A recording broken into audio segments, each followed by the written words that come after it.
Stop escalating the war. Stop sending arms. Why didn't you push Kyiv to sign the Minsk Accord? Why no to NATO? Shame on you. You're going to push us to World War III. Shame on you. No to war. No to escalation. Stop sending weapons. Stop training the military. Stop using Russia or stop using Ukraine as a proxy against Russia. No to NATO. No, Tom.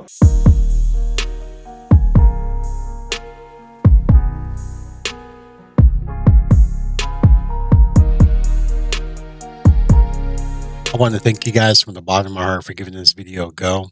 I'm going to do my very best to present you with a series of news articles and some information and videos and context to the situation in the war in Ukraine that can make you guys or help you guys be better informed. So hopefully enough people can be educated, enough people can be informed about what's going on that we can stop any of this stuff from ever happening. We all know the story. Zelensky is a war hero. He's a shining example that the West needs to strive to be.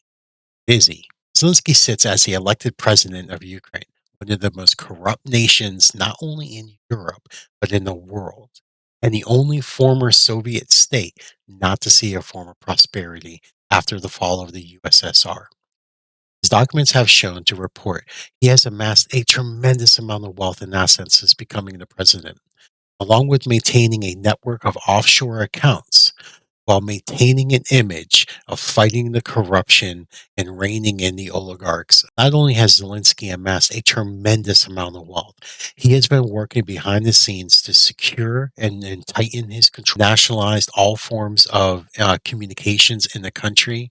He has eliminated any political party that has a dissenting view. Your political party is then banned or not sufficiently aligned with Zelensky. He is in that these policies are more totalitarian and authoritarian than anything else that has been enacted in Europe, and we are praising him each and every day for his actions as president. We heard the stories. This is an unprovoked war. Russia came along and just decided it wanted to gobble up Ukraine, rebuild a former Soviet Union. Everything we have heard is all about Putin's quest to restore the Soviet Union. And there are two great documentaries, a two-part series, I should say, that is on RT.com, where it goes into the history of the conflict that started this war. While I do disagree with some elements of these documentaries, I don't approve of some of the graphical overlays on some of the footage. I think it was uncalled for. I think there are some parts of the footage of the documentaries that could provide more context or more details. But this is normal for a documentary, to leave you asking questions. Unfortunately, since this is a part of the world where accessing the information is a little hard, it becomes a little more challenging to take a deeper dive into the situation. It is imperative, I feel, for anybody that truly cares about what's happening, that they learn and watch these documentaries. I'm not going to tell you what you should be thinking after you watch this. Just watch them. Not only does RT have these two documents up that can explain in part the situation that has unfolded, there is also a historical account for the Donbass region. If you take it for what it is and you allow yourself to just understand the situation that's unfolding over there, look at the narrative that you've been told, and things don't add up. And the discrepancy between that information is pretty wide. Another thing that we need to talk about: Russia's been getting a lot of serious flack for their accusations of denazifying Ukraine. Now, how dare they call the innocent people of Ukraine Nazis? This is not something that is new, as it is being exposed that the media themselves have called out the issue with the Nazism in Ukraine for years. This is an article that posted by RT about a parade that resumed in Latvia after a 2-year hiatus due to COVID. When I looked at this parade, I thought, okay, maybe there's something a little bit more to this. This couldn't be real. Maybe they're over exaggerating. As I took a look on the internet, we could find articles about this from 2018, 2017, 15, and so on. Latvia and other Eastern European nations proactively have parades that they celebrate their soldiers and citizens that fought with and along as part of the Nazi force of the German military. And while Nazism is deeply rooted and ingrained into the culture of Ukraine, this is a much larger issue. There's no more evil representation of evil than Nazis.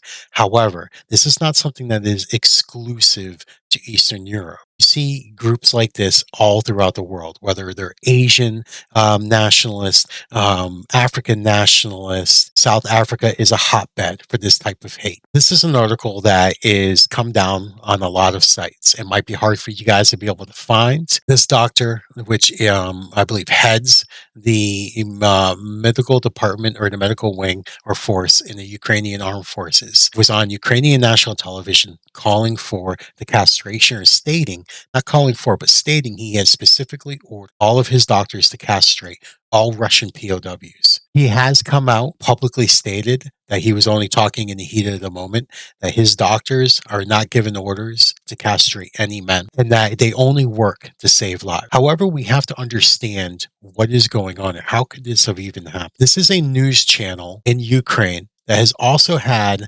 another one of their news anchors.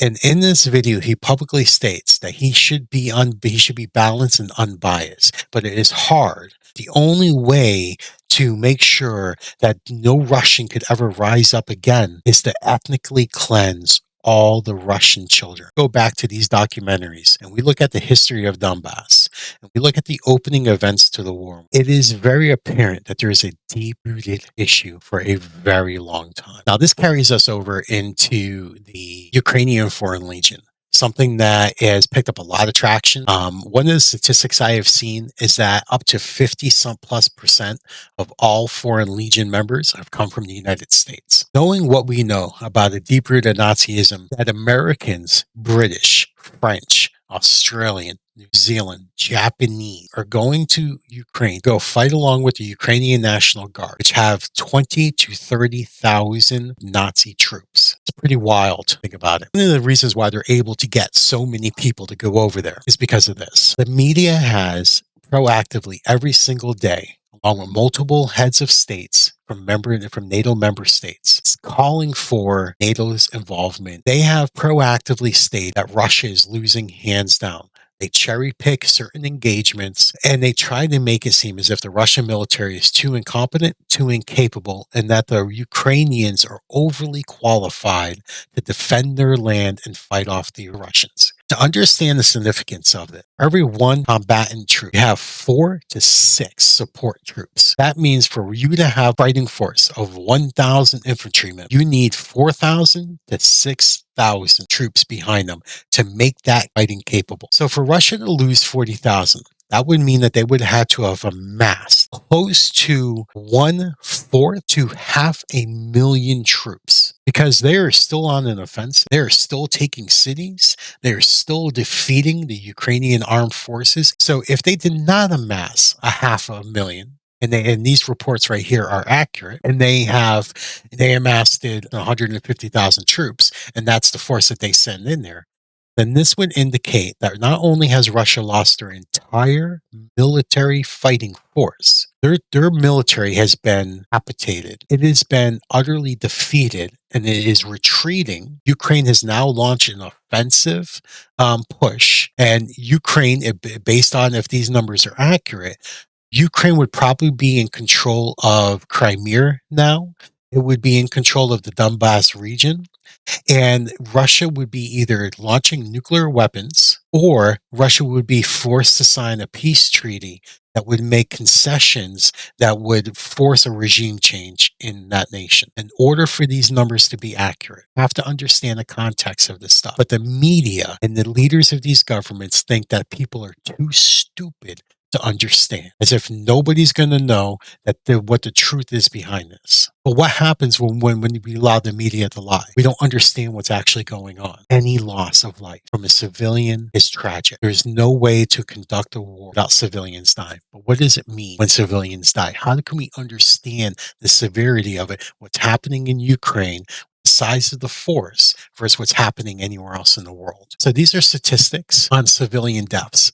This is the start of the Iraqi war. The force that the United States or NATO sent into Iraq was about half of the force that Russia has sent into Ukraine. In the opening act of the war, 12,133 civilians died this year. In 2004, 11,000, 16,000. And it keeps going up, up, up, and We see a low amount of civilians dying, and then we see a sharp uptick again in 2014. These are horrific numbers. The United States force was not condemned for killing civilians. However, when it comes to the United States, we know the United States loves their drone strikes. This is a report from the Bureau of Investigative Journalism. In this statistic, you'll see the number of confirmed drone strikes, the number of total kills, 8,000 to 16,000, the number of civilians dead, 900 to 2,200, the number of children killed. The drone strike is a high precision military strike. It is a strike that the United States under President Obama has declared that when they launch a drone strike, they kill exactly who they identified as the target. The problem is not with who that they killed. It's the intel on who that person was. So understand that when you see the 283 to 454 children on here, that the United States meant to kill every single one of them. But to them, it wasn't that they killed them that was the problem. It was that their intel on who those children were is what was wrong. When we look at the devastation of what's going on in Mariupol, I want to show that I'm going to talk to you about this tweet here, but I want to show you the footage that we have on Mariupol. This is the city right now. This is the drone footage. This entire city is a wasteland. This is something out of a movie, horror zone, looks like Syria. People are outraged that Russia has been shelling the city. This is a city that had families, homes, businesses, shops. People live their entire lives here. And this is what's left of that city. There isn't much for people to go home to. This isn't what the city looks like because Russia is some evil military force. This is what happens after decades of communication failures and organizations such as NATO proactively threatening the security concerns of another nation. The people in this region are ethnic Russian. There are people that in 2014 put on parades in support of Russia and having closer ties. There are people that have family that live directly across the border, Russia. What is happening here is that the Ukrainian National Guard has proactively taken up position inside buildings, hospitals, and schools, fired on and engaged Russian troops from those locations while people were inside those buildings. So this tweet here is from a Greek news site. This is a Greek woman that was in Mariupol during the attack, and she is on the news talking about how the Azov, or the Ukrainian National Guard, was hiding behind civilians, using civilians as shields, and terrorizing the local civilian population as the Russian forces advanced. While I can't translate this, I have asked others to translate it, and this is what I have been told. So, if that is accurate, then this is a despicable act.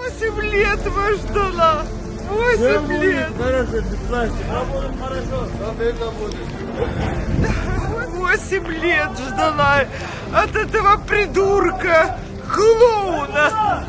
Он клоун. Как можно такое перенести?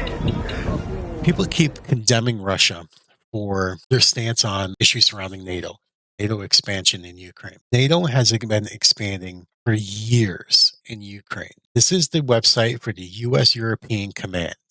On this website, you can find articles that go back to 2014, where the U.S. European Command is essentially promoting, bragging, glorifying, and celebrating military bases, installations, training, development of Ukrainian forces in Ukraine. I'll leave you guys off on this. This is an article from Newsweek. Newsweek is a very biased site. They do some good journalism at times. Heavy on the opinion piece, light on the journalism. There are truth. There's plenty of truth there to be had. This is an article that came out talking about how Putin has actually held back, how he is not specifically targeting civilian areas, and how the United States has launched more bombs in the first day of the Iraqi war than what Russia has launched in the entire war. And what Russia's military capabilities, the military capabilities far exceed anything that we have seen. But thank you guys so much. I appreciate it. I appreciate you guys giving me the time. As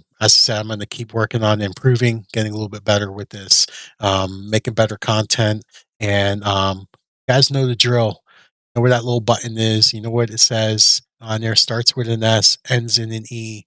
So give me one of those and let me know what you guys think.